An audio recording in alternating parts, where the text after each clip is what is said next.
Bismillahirrahmanirrahim. Assalamualaikum warahmatullahi wabarakatuh.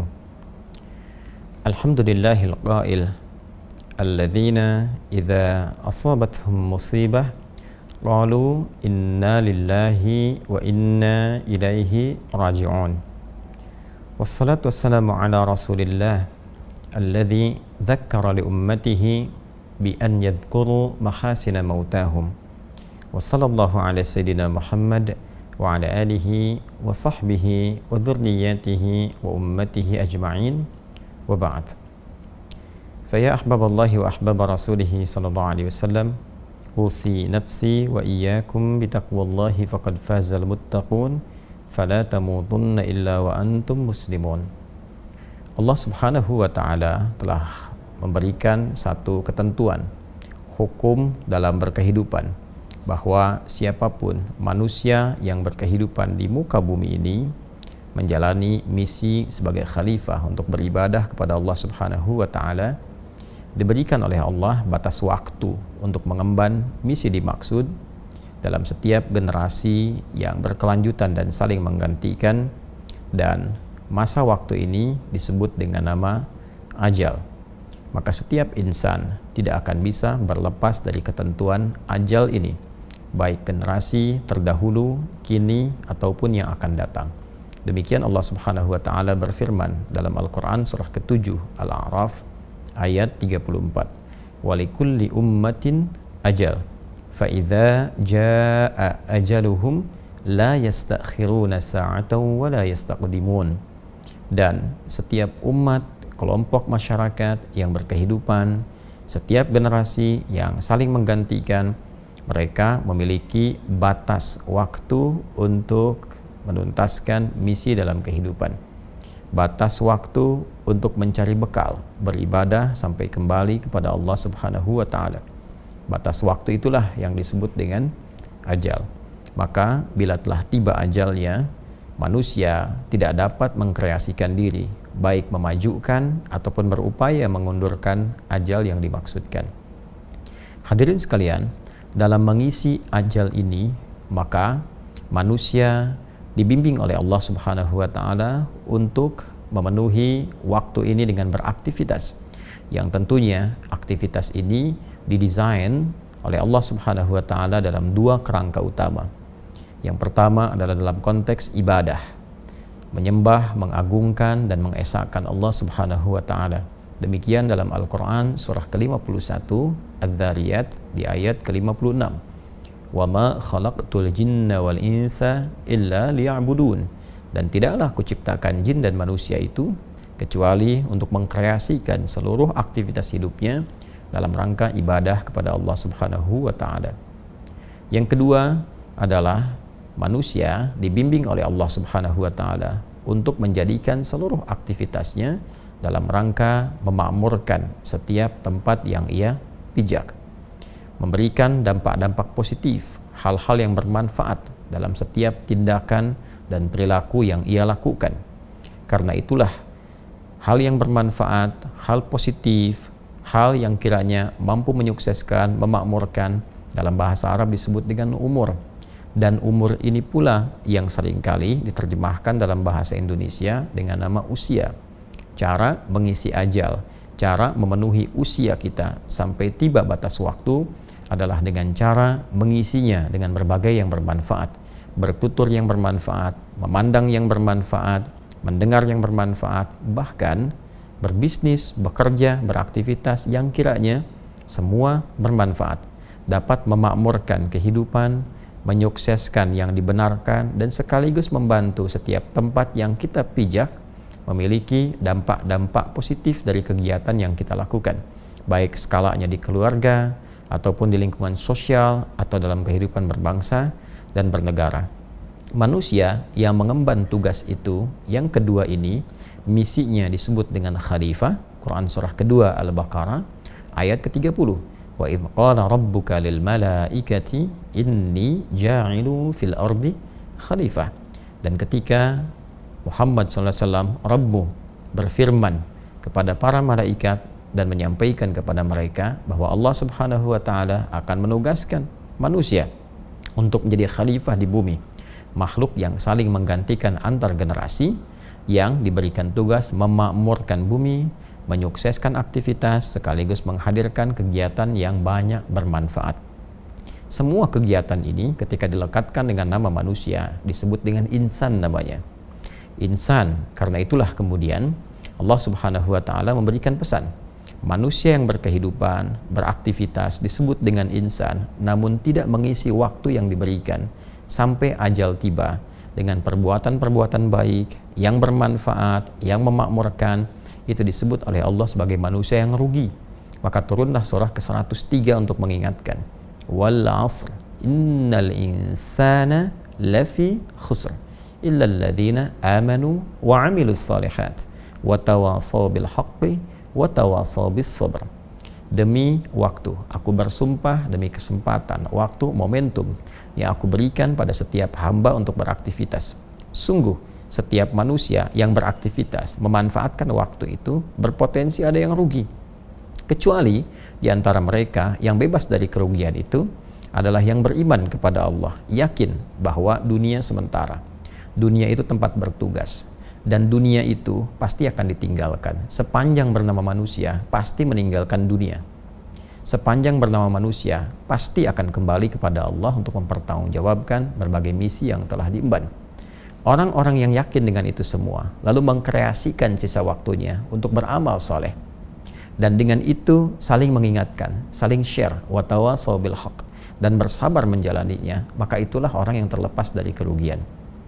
Hadirin sekalian, rangkaian ayat-ayat tadi mengingatkan pesan kepada kita bahwa setiap kita ini di dunia ini hanya membawa tugas, membawa misi besar. Imma itu untuk ibadah, mengesahkan, mengagungkan, berubudiyah kepada Allah Subhanahu wa taala. Karena itu kita salat, karena itu kita puasa, karena itu baca Al-Qur'an untuk mengimplementasikan keyakinan kita bahwa kita ini adalah seorang hamba yang punya tugas selama di dunia, mengesahkan, mengagungkan Allah Subhanahu wa taala. Saat yang bersamaan kita juga beraktivitas.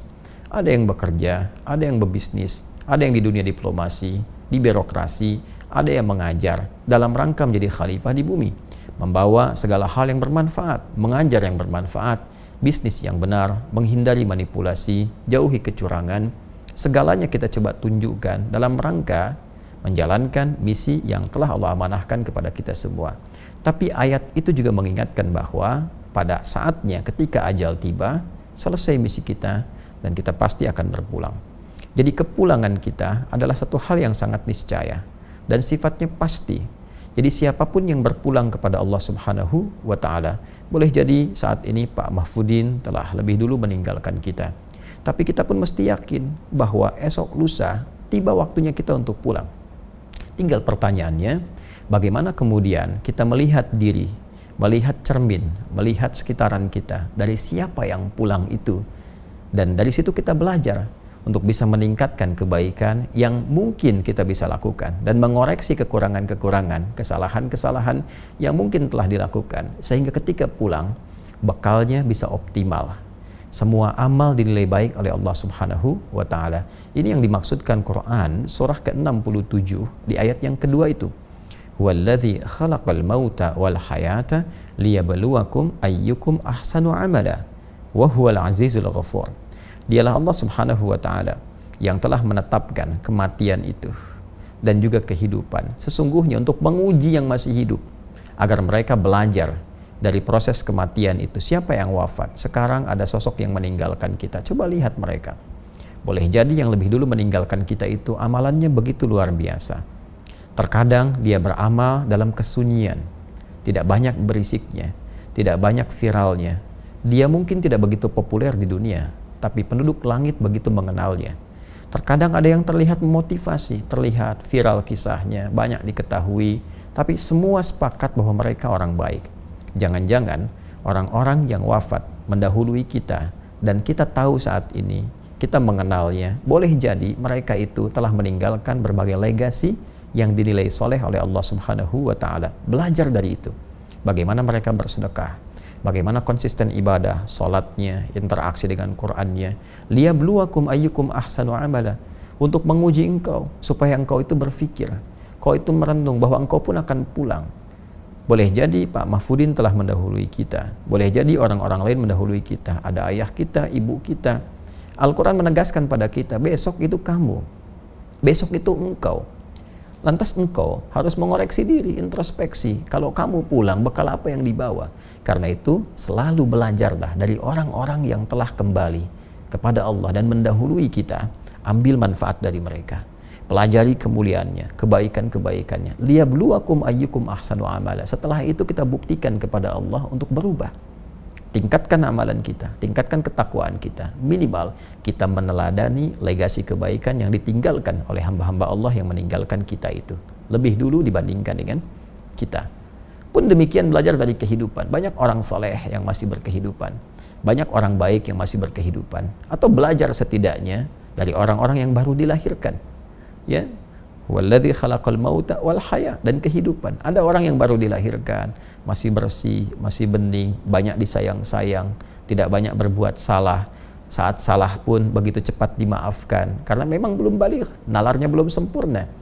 Ya, Allah memberikan pesan kepada kita, kamu itu lahirnya bersih, lahirnya baik, lahirnya penuh dengan kelembutan, kasih sayang, menyenangkan. Kenapa setelah dewasa, akal kamu matang kok menjadi keras, menjadi kasar, menjadi jauh dari kebaikan dan sebagainya? Introspeksi diri. Maka kehidupan, kematian mengajarkan kita pada hakikatnya untuk memperbaiki diri dan meningkatkan kualitas dalam berkehidupan. Ini yang pertama.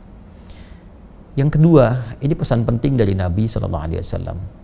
Setiap insan yang sudah pasti akan meninggal, Nabi berpesan, siapkanlah bekal terbaik. Setidaknya sekalipun wafat, peluang-peluang transfer kebaikan itu masih tetap mengalir di alam barzakhnya. Masih tetap mengalir, dalam bahasa Arab disebut dengan jariyah. Kebaikan-kebaikan yang mengkreasikan pahala itu disebut dengan sedekah.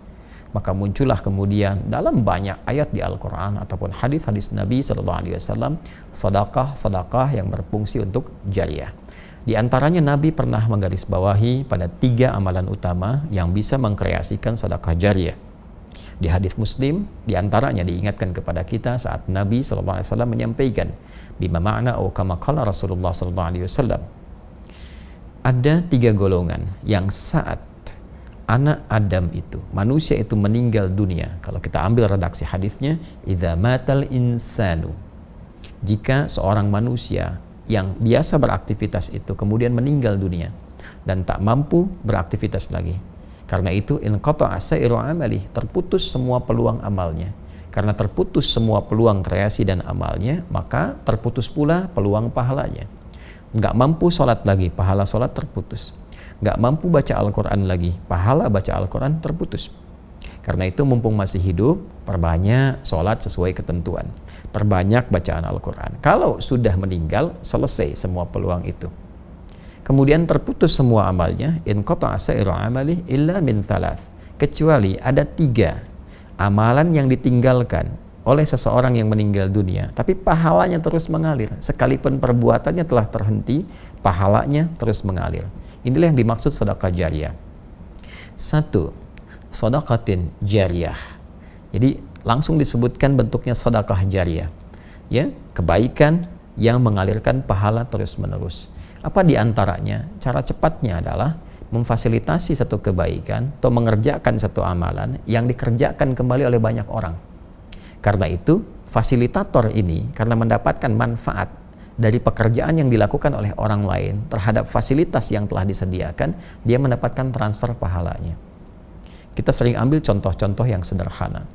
Misal, kita membantu di masjid, sediakan karpet masjidnya, atau misalnya menyiapkan mushaf tertentu, memfasilitasi para penghafal Al-Quran, ada buku-buku hafalan Quran misalnya, atau misalnya memperbaiki madrasah, di sana ada anak yang belajar, ada orang sholat sujud di karpet yang kita fasilitasi itu dengan izin Allah Subhanahu wa Ta'ala. Sepanjang bendanya masih ada, walaupun kita telah meninggal dunia, itu terus mengalirkan pahala. Itu yang disebut sedekah jariyah. Kedua, ilmin yuntafa'u bihi, ilmu yang bermanfaat. Karena itu sebagai orang tua, saya senantiasa memotivasi diri dan juga menyarankan kepada orang tua lainnya. Tanamkan kepada anak-anak kita itu informasi pengetahuan yang baik-baik. Ajarkan Al-Fatihah pertama di lisan orang tuanya supaya pahalanya mengalir ketika anak itu sholat. Ajarkan tentang kejujuran, kesabaran, ilmu-ilmu yang mendekatkan diri kepada Allah. Itu mengalir pahalanya setelah meninggal dunia. Pahala itu terasanya setelah meninggal. Kalau dalam berkehidupan mungkin tidak terasakan. Jadi begitu kita meninggal dunia, maka akan dikonfirmasi apa yang telah dilakukan itu. Dan yang terakhir adalah waladin salihin yad'u lahu, anak saleh yang senantiasa mendoakan kepada kedua orang tuanya. Karena itu, jika memang anak-anak masih berkehidupan, maka bimbing mereka dengan kebaikan. Tempatkan di sekolah yang benar. Carikan guru yang baik. Karena itu aktifat terbaik saat orang tua berpulang. Dan ini pun rumus berkebalikan. Mafhum mukhalafah untuk anak-anak. Mafhum mukhalafahnya, pengertian terbaliknya, anak-anak jangan lelah ibadah. Karena ketika Anda tidak beramal soleh, Anda tidak termasuk anak soleh yang doanya belum tentu sampai kepada orang tua. Nah, karena itu saya berharap kita semua belajar dari apapun yang kita hadapi untuk meningkatkan ketakwaan pada Allah Subhanahu wa Ta'ala, dan saling mendoakan semoga kita berpulang dalam keadaan yang baik. Saya kira itu tausiah singkat yang bisa saya sampaikan. Semoga Allah merahmati kita semua, dan kita bermohon kepada Allah semoga semuanya diberkahi dalam kemuliaan, dipertemukan dengan Rasulullah saat kembali nanti kepada Allah, dan ditempatkan dalam tempat yang lebih baik dengan ridha Allah Subhanahu wa Ta'ala. Allahumma taqabbal minna innaka antas sami'ul alim wa tub 'alaina innaka antat tawwabur rahim. Wa sallallahu ala sayyidina Muhammad wa ala alihi wa sahbihi ajma'in. Wa akhiru da'wana subhanakallahumma wa bihamdika asyhadu an la ilaha illa anta nastaghfiruka wa natubu ilaik. Walhamdulillahi rabbil alamin. Assalamualaikum warahmatullahi wabarakatuh.